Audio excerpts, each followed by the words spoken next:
All right, let's dive right into this explainer. Today, we're unpacking a really stunning concept called the Victory Code, conceptualized by Amir Mohamad Ardalan. We're going to explore this profound, almost cinematic contrast between modern statehood as we know it today and the deeply majestic cosmology of the ancient Persian world. So get ready, because we are looking at some grand ideas about the true nature of authority. Think about this for a second. When you look at the shifting nature of authority throughout history, you have to ask a foundational question. Does true power come from the barrel of a gun or the order of the stars? It's a massive paradox, right? Section 1. Weber's Lead Prison.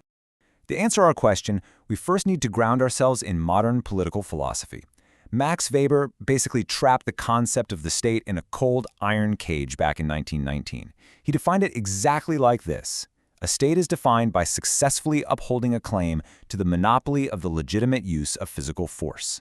Basically, according to this very rigid modern view, power comes from having the exclusive right to use or authorize physical coercion. No force, no state.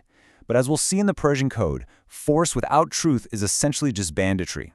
And you see this play out in reality all the time. Take a look at this image of a police officer conducting a security exercise. Because the state has that recognized monopoly on violence, the officer can legally use force and the threat of force, but the civilian suspect cannot. It's a strictly one-way street of permitted coercion that forms the entire backbone of our modern order. What's really fascinating, though, is how some groups explicitly reject this baseline. Just look at this anarchist protest at the Ohio State House against state violence. Anarchist philosophy views this monopoly on violence as a completely unjustified hierarchy. They draw a direct line between capitalism, authority, and the state. Yet, despite this kind of pushback, Weber's monopoly is still the bedrock definition of the modern state. But what if there's a totally different way to define legitimate power? Which brings us to Section 2, Asha, the Cosmic Truth. Let's step totally out of Weber's lead prison and into the glowing geometric worldview of ancient Zoroastrian cosmology. We're entering the realm of Asha. In the ancient Persian code, Asha isn't just a human rule, it's the absolute truth of existence. It's the cosmic order. To rule outside of Asha is to embrace its direct opposite, Druj, which literally means deceit, falsehood, the lie. In this ancient framework, if a leader relies on the lie, their rule isn't just considered bad, it effectively ceases to exist in the eyes of the universe. And this wasn't just some abstract, high-level philosophy. It was everyday reality. Look at these magnificent gold Kushan coins. They actually feature the phrase Asha Vahishta, or best truth, minted right onto the back. These ancient rulers were physically aligning their human governance with objective cosmic reality. They wanted every single citizen to literally hold the manifestation of cosmic truth in the palm of their hand. Moving on to Section 3, Khvarenah, the divine aura. So, zooming in from that universal grid down to the individual human ruler, we get this incredible concept called Khvarenah, the divine right that makes human leadership possible at all. Also known as Farr, it's basically a palpable, invisible aura of radiating righteousness that legitimizes your rule. You can see the word beautifully immortalized here in this Sasanian calligraphy. But here's the catch. This divine light is highly perishable. The absolute second a lie enters the king's heart, that aura completely vanishes. I absolutely love this legendary story from the ancient texts.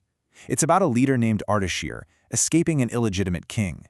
As they're fleeing on the road, they're followed by this massive ram. The king's religious advisors realize, wait a minute, that ram is the physical manifestation of the Khwara, the divine glory. It's such a vivid way to show how this divine aura physically abandons a corrupt ruler and literally chooses to follow the righteous one. Next up is Section 4, Verethragna, the barrier breaker. Okay, so you have cosmic truth, and you have the divine right to rule. But what happens when you hit a wall? You need the force to actually execute it. Enter Verethragna. Carved here in these monumental Sasanian reliefs at Taki Bustan, Verethragna isn't just your typical god of war. He is the ultimate barrier-breaking force. He unblocks the flow of truth, making sure that the right of Asha actually has the power to manifest in the real world. And this energy is incredibly dynamic. In the ancient texts, Verethragna rapidly shifts through 10 distinct forms. We're talking a strong wind, a bull, a white horse, a camel, a wild boar, a young man, a bird of prey, a ram, a wild goat, and finally a magnificent armed man.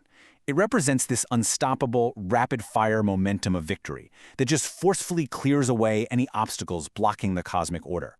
You can clearly see this unstoppable momentum stamped deep into ancient art, like this striking boar fresco from Bamiyan. The boar was a massive symbol for Verethragna, proving just how culturally ingrained this idea of holy victory was back then. It wasn't just about winning battles, it was about truth, physically smashing through falsehood. Let's bring it all together in Section 5, the Persian pillar. So if we were to build a grand Apadana-style pillar of legitimate power using these Persian concepts, it wouldn't just be built on brute force like Weber's modern state. It requires 3 critical layers. First, the base, the cosmic layer of Asha, the fundamental grid of truth. Then, the shaft, the legitimacy layer of Khvarenah, the divine light of the righteous ruler. And finally, capping it all off at the top, the execution layer of Verethragna, the barrier-breaking force that actually gets it done. I'm going to leave you with this final, genuinely majestic thought. In this ancient code, victory isn't simply about defeating an enemy on a battlefield. It is the manifestation of Asha itself. If true victory is actually manifesting cosmic truth, then we really have to ask ourselves, are our modern states, which rely solely on a monopoly of violence and lead prisons, truly legitimate at all? It's a pretty wild lens to view power through, right? This concept, the Victory Code, was written and directed by Amir Mohamad Ardalan for the Persian Renaissance Project 2026. Keep learning, thanks for joining me, and I'll see you in the next explainer.